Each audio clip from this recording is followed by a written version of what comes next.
ये ड्रामा हमने पहले सलातीन उसके पहले बाप में से लिया है।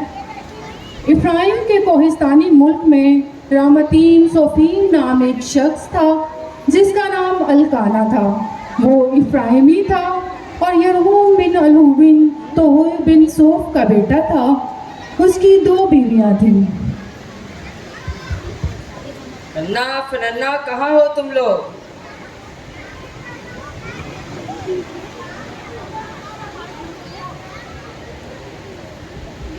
बाबा आ गए, बाबा आ गए।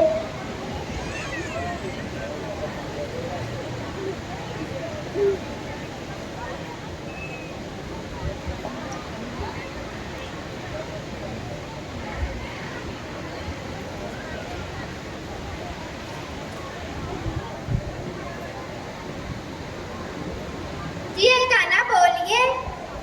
नन्ना तुम्हें याद तो होगा कि हमें हर साल की तरह इस साल भी कुर्बानी गुजारने के लिए सेला में जाना है, तो जल्दी जल्दी से तैयारियां करो। और वो हन्ना कहाँ है? कहीं पर दिखाई नहीं दे रही। मुझे नहीं पता, होगी यहीं कहीं। चलो आ जाओ बच्चों। हन्ना कहाँ हो तुम?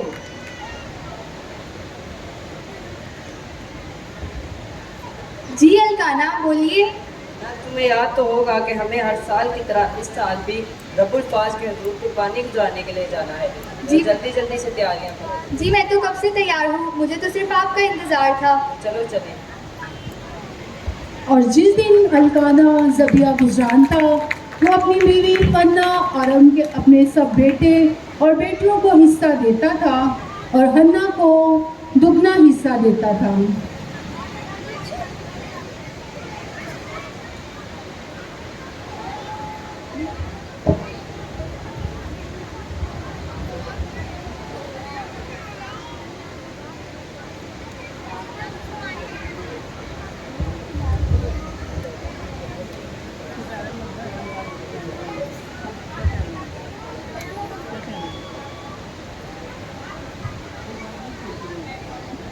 नन्ना ये लो तुम्हारा और तुम्हारे बच्चों का हिस्सा,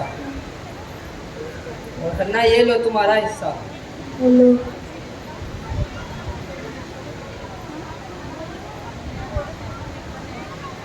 माँ बाबा ने हमें एक हिस्सा दिया और हमें 2 हिस्से।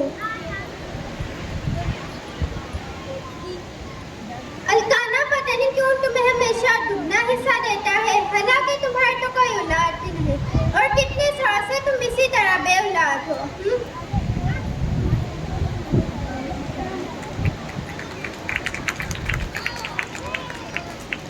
मालकिन खाना तैयार है, आप सब आ जाए।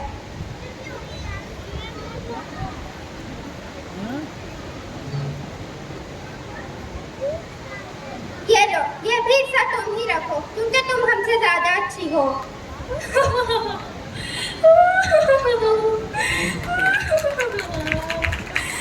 मालकिन आप भी आ जाए। मुझे नहीं खाना, चले जाओ यहाँ से। हन्ना अपनी जगह पर रो रही थी और बहुत अफसोदा थी।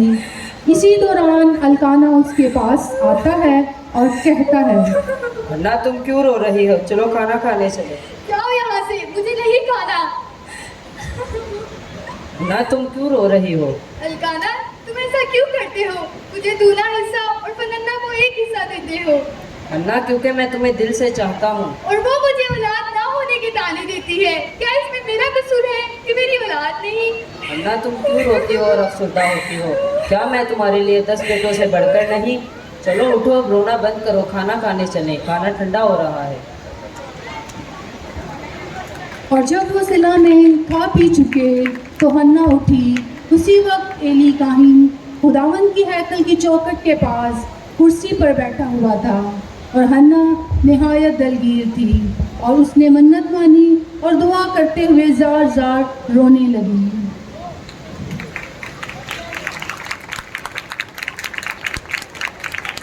ऐ रब्बुल फौज, अगर तू अपनी लोंडी की मुसीबत पर नज़र करे और मुझे याद फरमाए और अपनी लोंडी को फरामोश ना करे और अपनी लोंडी को फर्जंदे नरीना बख्शे, तो मैं उसे ज़िंदगी भर के लिए खुदावन को नज़र कर दूंगी और उस तरह भी उसके सर पर कभी ना फिरेगा। और जब वो खुदावन के हुजूर दुआ कर रही थी तो एली उसके मुंह को गौर से देख रहा था।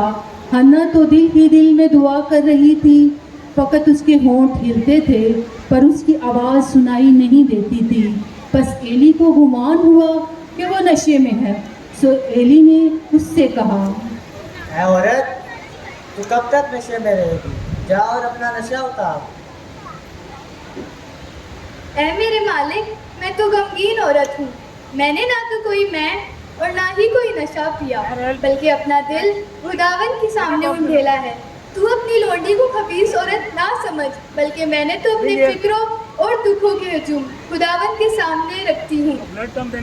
है मेरी बेटी, तू सलामत जा। इसराइल का खुदा तेरी मुराद जो तूने उससे मांगी है पूरी करेगा।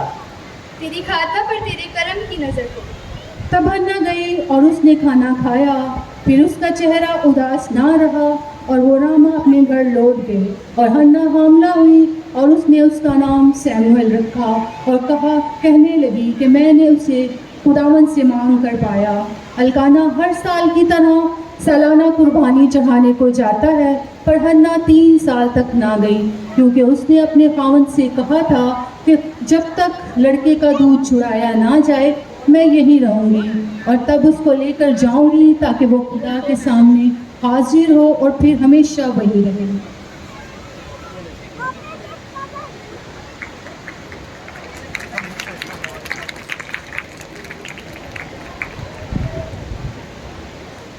ऐ मेरे मालिक, मैं वही औरत हूँ जिसने यहीं खड़े होकर खुदावन से दुआ की थी।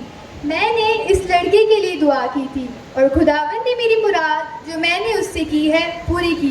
सो अब ये ज़िंदगी भर के लिए खुदावन को दे दिया गया है और ये ज़िंदगी भर खुदावन की खिदमत करता रहेगा। इसराइल के खुदा की तारीफ हो। आओ हम मिलकर उसको सजदा करें। मेरा दिल खुदावन में मगन है, मेरा सीन खुदावन के दुफैल से ऊंचा हुआ। मेरा मुंह मेरे दुश्मनों पर खुल गया, क्योंकि मैं तेरी निजात से खुश हूँ। इस कहानी से हमने सीखा कि हन्ना ने बड़े ईमान से दुआ की और खुदा ने उसकी दुआ को सुना और उसे औलाद जैसी नेमत अता की और वो बेटा बड़ा हुआ और खुदा का नबी कहलाया।